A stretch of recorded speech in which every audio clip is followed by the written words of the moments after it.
Bismillahirrahmanirrahim. Oleh karena itu, kemarin ini ada tahun baru Islam. Lalu kemudian diajarkan orang sholat tahun baru Islam. Siapa yang menjadikan tahun baru Islam itu sebagai sebab untuk sebuah sholat? Ada di dalam wahyu, qul hatu burhanakum. Tunjukkan mana argumentasinya, mana Al-Qur'annya, mana hadisnya. Mana yang kata Nabi tadi, kutinggalkan kepada kalian dua perkara yang kalau kalian berpegang teguh dengan dua perkara itu, kalian tidak akan sesat. Tunjukkan ada di dalam dua perkara itu. Kalau tidak, berarti itu bukan agama Allah, bukan maunya Allah, bukan agama langit, agama bumi. Faham agama bumi maksudnya? Karangan manusia. Ada juga orang yang pergi sholat id ke lapangan, lalu dia sholat tahiyat lapangan. Enggak ada yang namanya tahiyat lapangan. Di dalam agama kita, asal tempat itu tempat sholat 5 waktu dinamakan masjid. Walaupun di kita dibagi-bagi, namanya masjid, namanya musola, namanya surau, langgar, atau ada nama-nama lain. Semuanya dalam agama kita namanya masjid. Tapi kalau sholatnya di lapangan, sholat id, lapangan sholat dalam agama kita, dalam istilah agama disebut dengan musola. Itu dia musola. Namun musola dalam istilah kita, masjid yang tidak ada Jumatnya, itu masjid dalam agama kita. Yang namanya musola dalam agama kita lapangan sholat id. Ada tahiyat masjid, bukan tahiyat musola. Kenapa? Allah telah menjadikan masuk masjid sebab adanya sholat.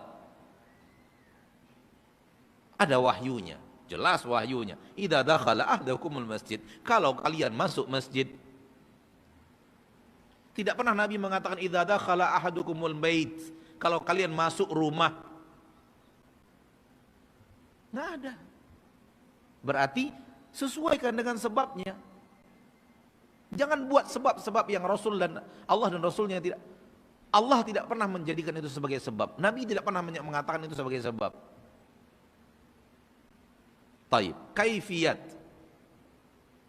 Sesuaikan kaifiyat salat dengan yang Allah mau. Seperti ini kaifiyatnya, berdiri, baca ini, setelah itu ruku, i'tidal, sujud.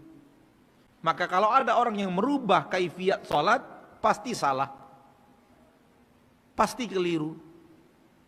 Setelah dia takbiratul ihram, dia baca Al-Fatihah.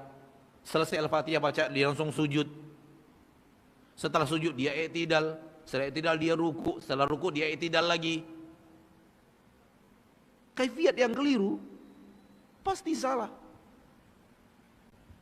Karena kaifiatnya sudah diajarkan. Maka ikutilah kaifiat yang sudah Allah turunkan melalui wahyu, yang sudah Allah turunkan dari langit kepada Nabi yang telah menyampaikannya kepada umat. Kemudian jumlah, subhanallah, Allah sudah atur jumlahnya. Maka ikutilah jumlah sholat. Bangun subuh lagi segar-segarnya, logikanya kayaknya 4 deh. Kan lagi segar-segarnya itu. Apalagi bagi antum yang tidak begadang.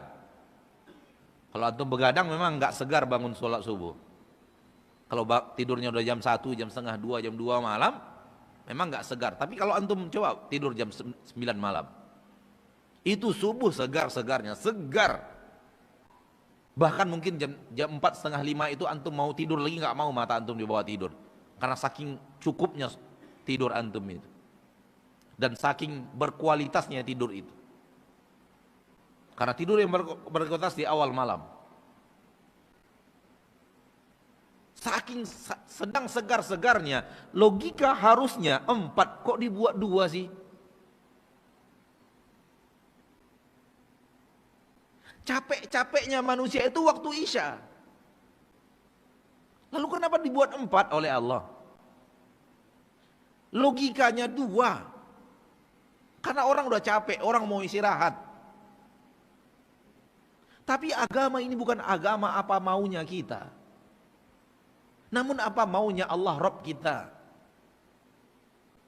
Sehingga ketika kita segar-segarnya disuruh dua, ya dua.